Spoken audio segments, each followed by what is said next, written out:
하나님의 말씀은 누가복음 17장입니다. 누가복음 17장 31절부터 33절까지입니다. 30절부터 33절까지 함께 읽겠습니다. 인자가 나타나는 날에도 이러하니라. 그날에 만일 사람이 지붕 위에 있고 그의 세간이 그 집안에 있으면 그것을 가지러 내려가지 말 것이요. 밭에 있는 자도 그와 같이 뒤로 돌이키지 말 것이니라. 롯의 처를 기억하라. 무릇 자기 목숨을 보전하고자 하는 자는 잃을 것이요. 잃는 자는 살리리라. 아멘. 인자의 나타나는 날에도 이러하니라. 인자가 나타나는 날, 주님이 오실 때예요. 여러분, 주님이 나타나시는 그날, 인자가 나타나는 날에도 이러하니라. 여러분, 이 세기 말이라는 말이 있어요. 100년마다 한 세기가 될 때마다 사람들이 두려움 가운데 있는 거예요. 그래서 이 세상이 어두워질 때마다, 불안할 때마다요, 종말론이 일어나요. 왜? 어두울 때마다요, 이 주님이 오신다는 주제의 설교가 늘어나는 거예요. 아니, 이게 밝을 때는 주님을 잊어버리고 어두울 때 종말론이 나타나는 거예요. 지금이 그래요. 전쟁의 소문이 있고 천재지변이 일어나고 지금 그러한 때죠. 이럴 때 종말론이 일어나요. 뭐냐면 주님이 곧 오신다는 거예요. 그래서 오늘 이 30절을 읽었어요. 인자가 나타난 날에도 이러하리라. 여러분, 갑자기 그분이 오시잖아요. 그분이 오실 때요, 그날, 주님이 오시는 그날과 구원은 똑같아요. 여러분, 우리에게는 종말론이 필요한 것이 아니라요, 그냥 주님만 바라는 신앙이 필요합니다. 지금 이 순간 주님만 바라는 신앙이 필요해요. 저는 개인적으로 겨울이 되면은 고난받는 백성들을 기억하면서 계시록을 읽어왔습니다. 해마다 겨울이면은 제자관에서 계시록을 읽던 기억이 납니다. 지금은 다 멈춰져서 다시 회복되어야 될 습관인데요. 겨울마다 이 종말론을, 이 계시록을 보게 되었습니다. 근데 그때 알게 되는 것이 지금 읽은 말씀이랑 구원은 똑같아요. 마지막 때를 이해하건 그게 아니라 현재의 구원을 이해해야 되죠. 그건 뭐냐면 인자가 나타나는 날에도 그러하리라. 그때 필요한 말씀은 똑같아요. 31절에 그날에, 인자가 나타나는 그날에요, 만일 사람이 지붕 위에 있고 그의 세간이 그 집 안에 있으면 그것을 가지러 내려가지 말 것이요. 여러분, 인자가 나타나는 날이에요. 인자가 나타나는 날, 그분이 나타나는 날이에요. 인자가 나타나는 날. 근데요, 구원이 너무 쉬워 보이는 거 있죠. 구원이 단순한 건 분명해요. 근데 구원은 단순하지만 쉽지는 않습니다. 오늘날에요, 구원은 아주 쉬운 것처럼 가르쳐요. 구원은 쉽지 않습니다. 좁은 문으로 들어가기를 힘쓰라. 좁고 협착해서 찾는 사람이 적으니라.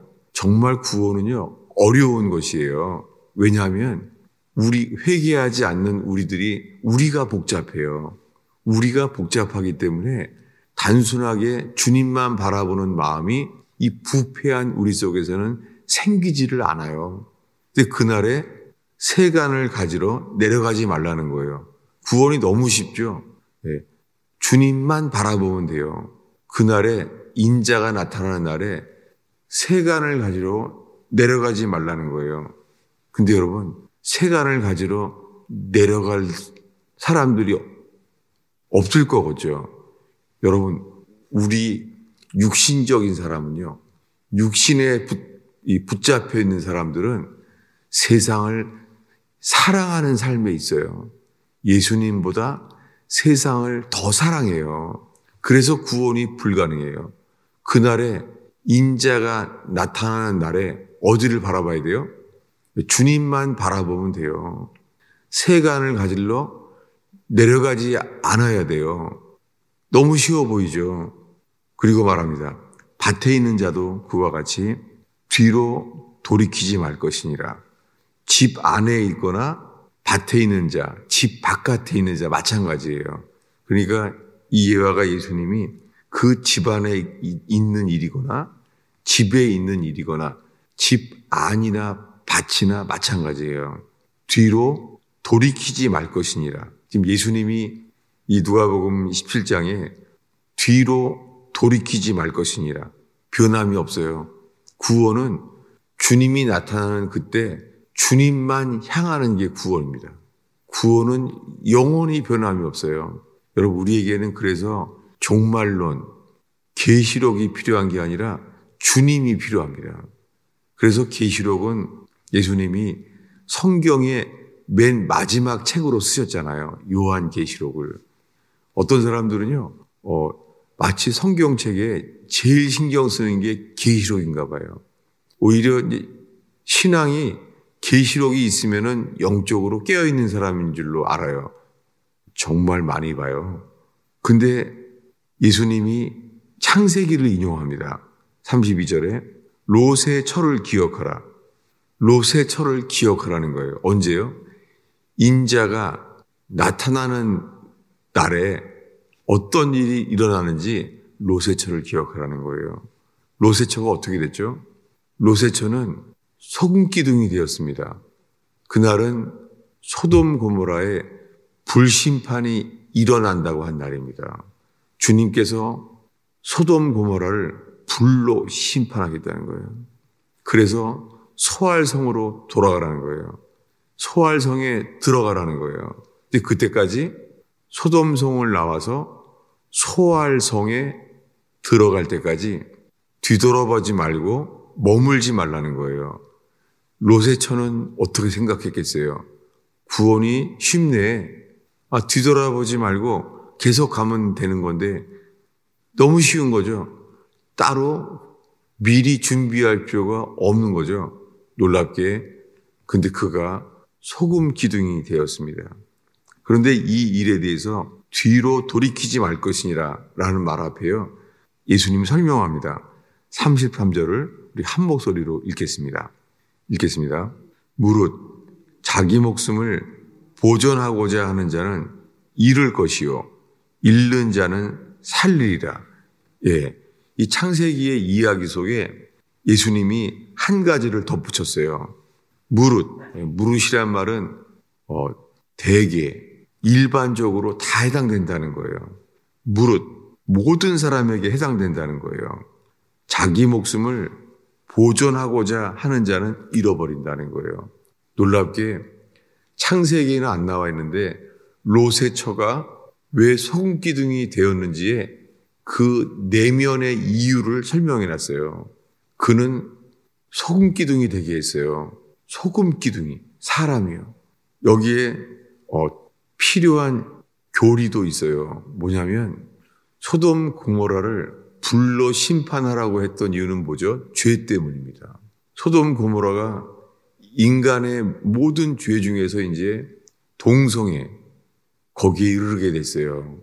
그래서 성경에서 동성애로 인하여 마지막 때에 소돔 고모라처럼 불심판을 할 거라고 이미 기록해 놓으셨어요. 지금 그런 때죠, 동성애가. 그런데요, 이 죄도 건져주셨습니다. 소돔 고모라에서 롯 과정을 건져주셨어요. 그들은 죄에서 벗어났어요. 여러분, 죄에서는 불심판에서 건져주셨어요. 죄로 인한 불심판. 근데요, 롯의 처는 어떻게 소금기둥이 됐죠? 그의 문제는 죄에서는 건진받았는데요. 롯의 처는 주님이 소금기둥을 되게 만들었습니다. 여러분, 오늘날 교회는요, 죄사함 받는데요. 예수님의 피로 죄사함 받는데요. 예, 죄는 용서받아요. 여러분, 죄는 용서받는데요. 악은 해방돼야 돼요. 주기도문에 있죠. 시험에 들게 하지 마옵시고, 그 다음에 뭐죠? 다만 악에서 해방하소서. 여러분, 죄는 용서받는데요. 악은 해방돼야 돼요. 여러분, 많은 사람들 이렇게 접하게 되면요. 이런 사람도 있어요. 사람은 착한데 뭐 도박이나 주식이나 그런 중독에 빠지는 거예요. 심지어는요, 도둑질도 도벽이잖아요. 도둑질도 중독이에요. 근데 이러고 있죠. 사람 됨됨은 참 착해 보이는데 그 중독, 어디엔가 몰입되는 거예요. 그런 사람들 있잖아요. 왜 그렇습니까? 그 답도 이거예요. 33절에 무릇 자기 목숨을 보존하고자 하는 자는 잃을 것이요. 이 롯의 처는 죄의 문제에서는 노인받았지만 그는 소금기둥이 되고 말았습니다. 왜요? 자기 목숨을 보존하고자 하는 자는 잃을 것이요. 여러분, 구원은 변함이 없습니다. 놀랍게 이 롯의 처에게 하신 말씀이요. 무릇 보편적인 모든 사람에게 해당되는 거예요. 어떻게요? 자기 목숨을요, 보존하고자 하는 자는 잃어버린대요. 근데 잃는 자는 살리리라. 오늘 이 말씀만 기억나면 좋겠습니다. 자기 목숨을 잃는 자는 살리리라. 여러분, 오늘 새벽에 우리의 삶의 자세가 자기 목숨을 잃어버리고자 온 사람. 여러분, 이 새벽에 자기 목숨, 이 혼입니다. soul. 자기 혼을 잃어버리는 자는 살리리라. 여러분, 우리가 살고자 하는 게 아니라요, 자기 혼을 잃어버리고자 여기에 왔다면 주님 말할 거예요. 살리리라. 십자가를 바라보는 자는 살리라. 십자가를 바라보는 자는요, 그분이 십자가에 매달려 있는 것처럼 그분이 믿어지고 그분을 사랑하게 되는 사람은 자기 혼을 잃고자 하는 삶이 없어집니다. 자기의 삶을 잃어버리고자 하는 마음이 생기는 거예요. 주님처럼. 예수님이 자기 목숨을 우리를 위하여 잃으신 것처럼요, 우리도 그렇게 그런 마음이 일어나게 되어 있습니다. 이것이 구원입니다. 여러분, 그래서 천국에 모형되는 성전, 성막에 들어가면은요, 제일 먼저 어디에 있죠? 가자마자 들어가는 데가 놋제단이에요. 놋제단은 죽는 곳이에요. 놀랍게 그 죽는 곳에 들어갈 때 지성소 안에 들어가게 됩니다. 그 모든 길은 뭐예요? 자기 자신을 잃어버리게 되는 길이에요. 우리 자신을 잃어버리는 곳이에요. 여러분, 그 이유와 힘은 십자가에서 나와요. 그분만 바라보는 저와 여러분들이 바랍니다. 그분은 우리를 위하여 자기 목숨을 스스로 잃어버렸습니다. 그분이 말합니다. 나와 복음을 위하여 자기 목숨을 잃는 자는 살리리라. 여러분, 구원은 주님이 주십니다. 주님만이 주십니다. 그분이 우리를 살리리라. 여러분, 주님만 바라보고 우리 혼을 잃어버리고자 하는 삶이라면 주님은 잃어버린 우리의 삶을, 우리가 잃어버린 후회스러운 삶, 돌이킬 수 없는 삶을 주님이 살리게 하십니다. 기도하겠습니다. 주님, 이 춥고 어두운 새벽에 육체의 안식을 부인하고 주 앞에 나와서 당신께 예배한 사람들이 모였나이다. 오 주님, 살고자 하는 본성을 따라 살지 않게 하시사 주님과 복음을 위하여 자기 혼을 잃고자 하는 회개의 길로 깨어나게 하셔서 주님이 우리의 인생을 살리시고 다시 일으키시는 주의 구원을 보게 하옵소서. 오 주님, 이 새벽에 기도할 때 우리 생각을 따라 우리 판단대로 기도하지 않게 하시며 주님 골고다 언덕에 예수께서 저희의 기도를 인도하여 주시옵소서. 기도 시간 자체에 은혜를 주시옵소서. 기도 자체가 시간이 가는 줄 모르게 주님으로 만족해 하시며 은혜를 주시옵소서. 예수님의 이름으로 기도하였습니다.